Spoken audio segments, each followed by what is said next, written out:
நல்லா யோசிங்க. தலைவலி வந்துச்சுன்னா மாத்திரையை சாப்பிட்டா தலைவலி நிற்கிது. அதுக்கப்புறம் தலைவலி எப்போ ஒரு நாள் வந்தால் தேவைப்படும், இல்லைன்னா அந்த மாத்திரை தேவையில்லை. அப்படித்தான் இருக்குது இன்னைக்கு வரைக்கும். ஆனால் அந்த சக்கரை நோயின்னு ஒன்று கொண்டு வந்துட்டுருக்காங்க. அதுக்கு மட்டும் மாத்திரை சாப்பிட்டா சக்கரை நோய் தீருதே இல்லை. சுகர் தலைவலிக்கு மாத்திரையை சாப்பிட்டா தீந்துருது. ஆனால் சக்கரை நோய்க்கு மாத்திரை கொடுக்குற மருத்துவர் சாகிற வரைக்கும் நீங்கள் சொல்கிறாங்க. அப்படின்னா என்ன அர்த்தம்? எப்படியோ இந்த மக்கள் நல்லாவும் இருக்கக்கூடாது, செத்து போயிடவும் கூடாது. நல்லா இருந்தாலும் அவங்களுக்கு வருமானம் இல்லை, செத்து போனாலும் அவங்களுக்கு வருமானம் இல்லை. எல்லாரையும் நோயாளிகள் ஆக்கி வச்சு மருந்து மாத்திரை இங்கே வியாபாரம் செய்து அந்த வருமானத்தில் அவன் மொண்டாட்டி உள்ள மஞ்சள் குளிக்க நம்மளை எல்லாம் கொண்டுட்டாங்க. நோயை கண்டுபிடிச்சி எங்கே போய் சொல்கிறது? அப்படின்னா எப்படி சொல்கிறது? சாகிற வரைக்கும் நீங்கள் சொல்கிற நோய் தீர்ந்தத்தானே மருந்து மாத்திரைக்கு பெருமை.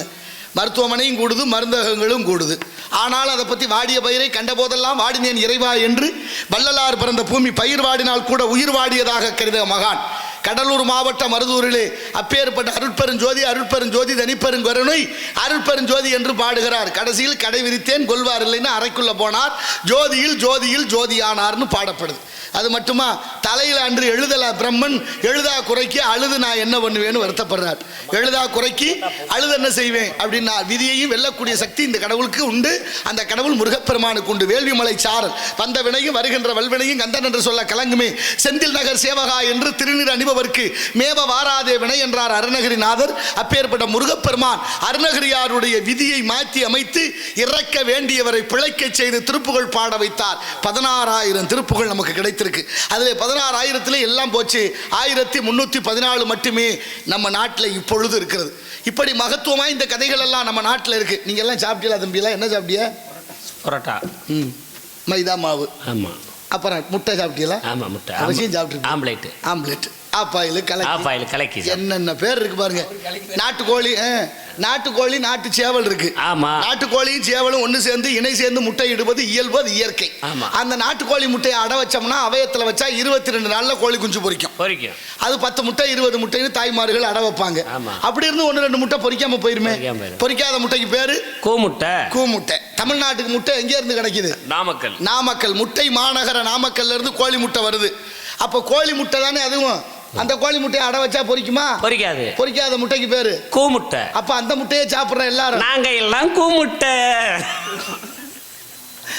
விளையாட்டு இல்ல, சிரிப்பதற்காக அல்ல. எதுக்கு சொல்றேன்னா கல்யாணம் ஆகி புள்ள ஊட்டி பெற்றவங்க அந்த முட்டையெல்லாம் சாப்பிடலாம். நாளைய தலைமையை உருவாக்குற இந்த பிஞ்சு குழந்தைகளுக்கெல்லாம் கொடுக்கவே கூடாது. கொடுத்தா என்ன ஆகுது? மரபணு மாற்றப்பட்ட கோழி முட்டை. ஒரு விதை என்பது முளைச்சி 4 நெல்லு மணியை கொடுக்கணும். ஒரு நெல்லு போட்டா 10 நெல்லு கொடுக்குது இந்த மண்ணு கட்ட கேடு. ஒரு ஆணும் பெண்ணு சேர்ந்தா குழந்தை உற்பத்தி ஆகுது. பசுமாடு காளமாடு சேர்ந்தா கன்றுக்குட்டி பிறக்கிறது. அப்படித்தானே இருக்கணும். அப்படி இருக்கா? இன்னைக்கு கோழி மட்டும் முட்டை இடுது, சேவல் இல்லாம. எந்த அளவுக்கு உருவாக்கியிருக்கா? 25 வருஷத்துக்கு முன்னால விதை நெல் பற்ற கட்டி வச்சிருந்தோம். இன்னைக்கு இருக்கா நம்ம கிட்ட? 25-30 வருஷத்துக்கு முன்னால குடும்ப கட்டுப்பாடு மையம் இருந்துச்சு. ஏன் இன்னைக்கு இல்லை அப்படின்னா குழந்தை பிறப்பு சதவீதம் குறைஞ்சிக்கிட்டே இருக்கு. காரணம் எது என்று யோசிக்கணும். இங்க அந்த சிந்தனையெல்லாம் இல்லை. எதையெல்லாம் விதைக்கணும், எதையெல்லாம் சொல்லிக் கொடுக்கணுமோ அதையெல்லாம் விட்டுட்டு பிஞ்சு மனசுகளில் நஞ்சை விதைத்துக் கொண்டிருக்கிறது இந்த சமூகம் என்பதுதான் இந்த உலகத்தினுடைய பெரிய அவதியானது. ஆனாலும் பாருங்க எப்படி இருந்த சமூகம். நல்ல பொருள் இல்லை. காரணம் விதை இல்லாத மரபணு மாற்றப்பட்ட காய்கறிகள், மரபணு மாற்றப்பட்ட பழங்கள், மரபணு மாற்றப்பட்ட விதைகள், மரபணு மாற்றப்பட்ட அரிசி, அத்தனையும் மரபணு மாறிடுச்சு. இன்னைக்கும் பாருங்க சோதனை கருத்தரிப்பு மையம்னு பணத்தை கட்டுங்க பிள்ளை நாங்கள் கொடுக்குறோம்னு ஆஸ்பத்திரியை திறந்து வச்சிருக்காங்க. எங்கே பார்த்தாலும் குழந்தை இல்லையே. வீட்டுக்கு வீடு குழந்தை ஊட்டி 4-5 நிறைய இருந்துச்சு ஒரு நேரம். இன்னைக்கு கல்யாணம் பண்ணி கொடுத்த பொண்ணு பிள்ளைகளுக்கு குழந்தை இல்லை. ஏன்? எதனால? ஏன்னு அதை பற்றி யாராவது சிந்திச்சோமா? எதனால் இப்படி நடக்குதுன்னு யோசிச்சோமா? அப்போ இந்த கோழி மட்டும் இடக்கூடிய முட்டை நாளை அது அடை வச்சா பொரிக்காத கோழி முட்டை கூமுட்டைனா நம்மளை எல்லாம் கூமுட்டை ஆக்கி வைத்திருக்கிறார்கள். இந்த உலக நாடுகளில் பல பேர் சேர்ந்து மேலேருந்து திட்டம் போடுறேன் நம்மளெல்லாம் எப்படி வருமான பொருள்களாக மாற்றலாம்னு. ஆனால் அதை பற்றி சிந்திக்காத இந்த தமிழகம் அதுதான் ரொம்ப வேதனை. உப்பு கூட உப்பா இல்லை. கடற்கரையிலேருந்து உப்பு வண்டி வந்து ஊருக்கு உப்பு ஊற்றுச்சு. அந்த வண்டியில் கொண்டு வந்த உப்பு வாங்கி சாப்பிட்ட வரைக்கும் யாருக்கும் எந்த நோயும் இல்லை. அந்த உப்பை பெரிய முதலாளி வாங்கிட்டு போனேன். அதை பெரிய வெள்ளையாக்கணுமே, அழுக்கா இருக்குன்னு சொல்லி ரசாயனத்தை பயன்படுத்தி வெள்ளையாக்கின உப்பை தூளாக்கின உப்பை பையில அடைச்சான். அதுக்கு ஆங்கிலத்தில் சால்ட்டுன்னு பேர் வச்சான். சும்மா விற்கல. என் அன்பில் சிறந்த உரியவர்களே நல்லா சிந்திச்சு பாருங்க. அதில் அயோடின் என்ற நச்சு வேதிப்பொருளை கலந்து விற்கிது இந்த உலகம். அந்த நச்சு வேதிப்பொருளான அயோடின் தான் பெண்களுக்கு தைராய்டு நோய், கர்ப்பப்பை புற்றுநோய், அத்தனை நோய்க்கு மூல காரணம் இந்த உப்பு. தாய்மார்கள் நினைச்சா அதை கூட தூக்கி வீசலாம் முடியலையே. நமக்கு நாகரிக நைஸ் உப்பு தேவைப்படுது. ஏன் உப்பு என்ன கல்லா கரைய மாட்டேன்னா சொல்லுது? அள்ளி போட்டால் தானாக கரையுமே. புளிதான கை போட்டு கரைக்கணும். மாற்றம் என்பது தாய்மார்களிடத்திலிருந்து வரணும். அப்படிப்பட்ட உப்பை கூட இங்கே விட்டு வைக்கல. உலக அளவில் வருமானம் வந்தால் போதும்னு எல்லாத்தையும் மாற்றிக்கொண்டே இருக்கிறார்கள். தெரியுமா உங்களுக்கு? காளமாடும் பசுமாடும் ஒன்றா சேரக்கூடாதுன்னு ஒரு சட்டம் இருக்குது தமிழ்நாட்டில். காளமாடும் பசுமாடு ஒன்றா சேர்ந்தா நாட்டு மாடு கண்ணுக்குட்டி பிறக்கும். நாட்டு மாடு கண்ணுக்குட்டி பிறந்தா நாட்டு மாட்டை அழிக்க முடியாதுங்கிற சூழ்ச்சியான ஒரு காரணத்திற்காக காளமாடும் பசுமாடும் சேரக்கூடாதுன்னு ஒரு சட்டத்தை போட்டு சென ஊசி விற்க ஒரு மருத்துவர் இருக்கார். அதான் வெட்டினரி டாக்டர். அவர் போடுற ஊசி தான் பசுமாட்டுக்கு போடணும். எப்படி போயிடுச்சு பாருங்க. சென ஊசி போட்டு மாடு கண்ணுக்குட்டி பிறக்குன்னா கண்ணுக்குட்டியாக இருக்குமான்னு யோசிச்சு பாருங்க. ஏன் காளைக்கு போடக்கூடாதுன்னா சென ஊசி இங்கே விற்காமல் போயிடும். சென ஊசி விற்கலைன்னா என்ன? அவன் கொடுக்குற கமிஷனை வாங்க முடியாமல் போயிடும். எவ்வளோ யோக்கியத்தனை நடந்துக்கிட்டு இருக்கு. என்ன நடக்குது இந்த நாட்டில் நம்மளை சுற்றி அப்படின்னு யாருக்கும் அந்த சிந்தனை இல்லை. ஆனால் அன்றே சொன்னார், ஓட்டுக்கு காசு வாங்குறவன் பாவி, ஓட்டுக்கு காசு கொடுப்பவன் துரோகி அப்படின்னு சொன்னார் ஐயா முத்துராமலிங்க தேவர். அவரை வணங்குற நம்ம, அவருடைய வழியில் போகிற நம்ம, அவருடைய கொள்கைகளை பின்பற்ற நம்ம, இந்த நாட்டு பற்று நமக்கு இருக்கணுமே. இருக்கா வேணுமா வேண்டாமா? நாட்டு பற்று மொழி பற்று அத்தனை இழந்து கொண்டு தமிழன் தமிழன் என்ற சிந்தனையில் வெளியேறிட்டோம். அதனால தான் வந்தே போனவெல்லாம் புரடியில் அடிக்கிறேன். ஒன்றை வைங்க பார்ப்போம். ஐயா தேசியமும் தெய்வீகமும் நினைத்த அந்த பெரியவரை நினைத்து பார்ப்போம். முக்குளத்து வீரசிங்க முத்துராமலிங்க தங்கம், முக்குளத்து வீரசிங்க முத்துராமலிங்க தங்கம், மக்களை தவிக்க விட்டு மரணமான செய்தி கேட்டு மனங்களங்கிடலானும் அந்த மறைந்த முகத்தை காணும். மனங்களங்கிடலானும் மறைந்த முகத்தை காணும். நெச்சுறுதி கொண்டவரா நேதாசி ஸ்நேகிதரா அஞ்சாத வீரசிங்கம் 56 வயதுக்குள்ளே அவனி வாழ்வை துறந்தார். தேவர் அமரராக மறைந்தார். அவனி வாழ்வை துறந்தார். தேவர் அமரராக மறைந்தார். தெய்வமே தெய்வமே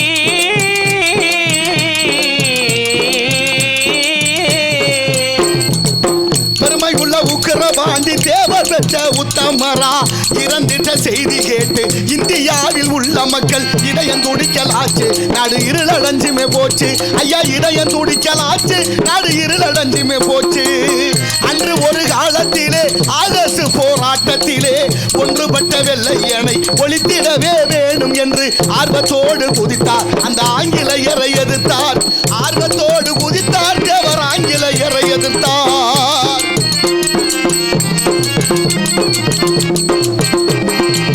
நடமாட முடியாமலே நாளுக்கு நாள் மெலிந்து விட்டார். உடல் நலம் மிகவும் கெட்டு உள்ளத்திலே கவலைப்பட்டு உருவங்குலைந்து இருக்க இதை உணர்ந்து மக்கள் துடிக்க ஐயா உருவங்குலைந்து இருக்க தேவர் மால் மருகன வணங்க. மாவீரன் மதுரையிலே மகாலட்சுமி இல்லத்திலே தென்னகத்து பெருந்தலைவர் சேவை செய்தார். ஆதியிலே தியாக தீபமானார். அவர் தெய்வமாகி போனார். ஐயா தியாக தீபமானார். தேவர் தெய்வமாகி போனார். தெய்வமே தெய்வமே 5 மாதம் மதுரையிலே அதற்கடுத்து வேலூரிலே செய்து வந்த சிகிச்சையினால் சிறிதளவு குணமடைந்தார். தெளிவு பெற்று நடந்தார். தேவர் திருநகரில் இருந்தார். ஐயா தெளிவு பெற்று நடந்தார். தேவர் திருநகரில் இருந்தார். ஆவீரன் மதுரையிலே மகாலட்சுமி இல்லத்திலே தென்னகத்து பெருந்தலைவர் சேவை செய்தார். ஆதியிலே யாக தீபமானார். தேவர் தெய்வமாகி போனார். ஓ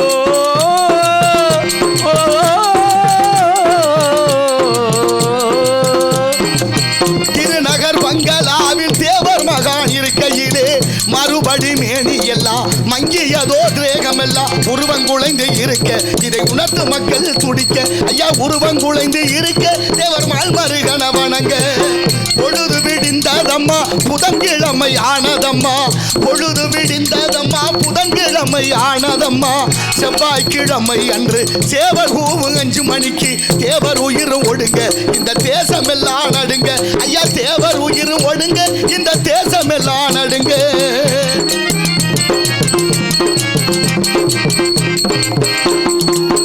அக்டோபர் மாதம் சரியா 63 வருஷம் எட்டாள தேசம் எல்லாம் எங்கள் முத்து ராமலிங்கம் இறந்த சேதி பறக்க சர்வ கட்சி கொடிகளும் இறக்க ஐயா இறந்த சேதி பறக்க சர்வ கட்சி கொடிகளும் இறக்க ராமநாடு சிவகங்கை ராசாக்கெல்லாம் வந்து இருந்தார் பெருந்தலைவர் காமராசர் கருத்துடனே தந்தி அடித்தார் மக்கள் மனது கலங்கி அங்கே கண்ணீரத்தா வடிக்க ஐயா சிந்தை நொந்து வாட அங்கே தேர்வி கண்ணீர் வடிக்க தெய்வமே தெய்வமே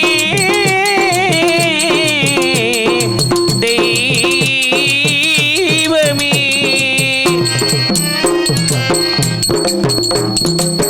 தென்னகத்து அறிஞர் அண்ணா திரைநடிகர் எம்ஜிஆரும் தென்னகத்து அறிஞர் அண்ணா திரைநடிகர் எம்ஜிஆரும் மந்திரி ராமையாவும் மதுரை தேவர் சகாயமும் சமுத்திரம் போல் சனங்கள் தேவர் சடலங்கண்டு வணங்க ஐயா சமுத்திரம் போல் சனங்கள் தேவர் சடலங்கண்டு வணங்க எசு முத்து முக்கையா தேவர் எண்ணம்மார் சுப்புராமன் சின்ன கருப்பையா தேவர் சீமச்சாமி மாறுசாமி சமுத்திரம் போல் சனங்கள் தேவர் சடலங்கண்டு வணங்க ஐயா சமுத்திரம் போல் சனங்கள் தேவர் சடலங்கண்டு வணங்க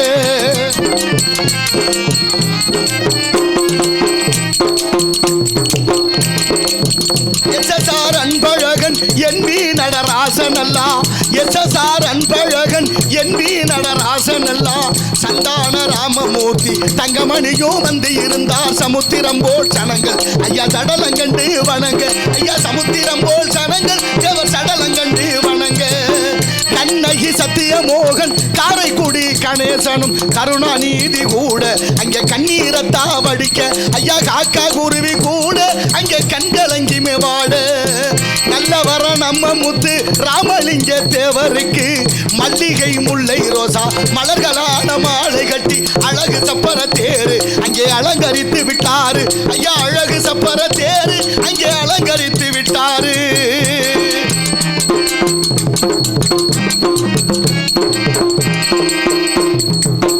சொந்த ஊரில் அடக்கம் செய்ய சொல்லி வைத்து இறந்ததினால் சொந்த ஊரில் அடக்கம் செய்ய சொல்லி வைத்து இறந்ததினால் 12 மணி அடிக்க பல்லாக்கையும் தூக்கிடவே மத்தியானமாக 2 மயிலினங்கள் கூவ ஐயா மத்தியானமாக தேவர் வளர்த்த மயில்கள் கூவ அந்த படி பசும்பொண்ணுக்கு எடுத்து சென்றார் வேகமாக பசும்பொன்னில் அடக்கம் செய்து பால்களித்து மாலையிட்டார் எப்பேற்பட்ட துயரம் நீங்க இருந்து கேளுங்க விவரம் எப்பேற்பட்ட துயரம் நீங்க இருந்து கேளுங்க விவரம்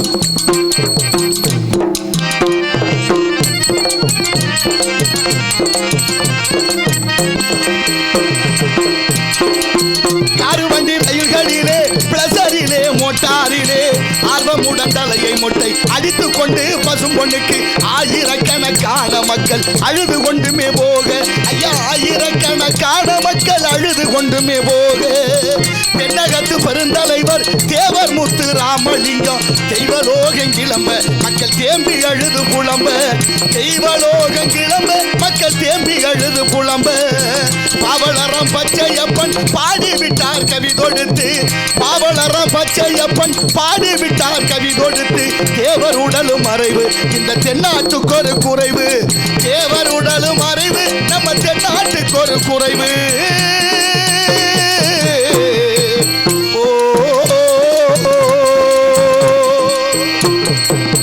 மரியாதைக்குரிய அன்பண்ணன் முத்துக்குமார் அவர்கள் அன்பண்ணன் காரைக்குடியைச் சேர்ந்த கவிராஜ் அண்ணா அவருக்கு தெய்வீக திருமகனார் புகழ் பாடியக்காக 100 ரூபாய் அன்பளிப்படுத்தார்.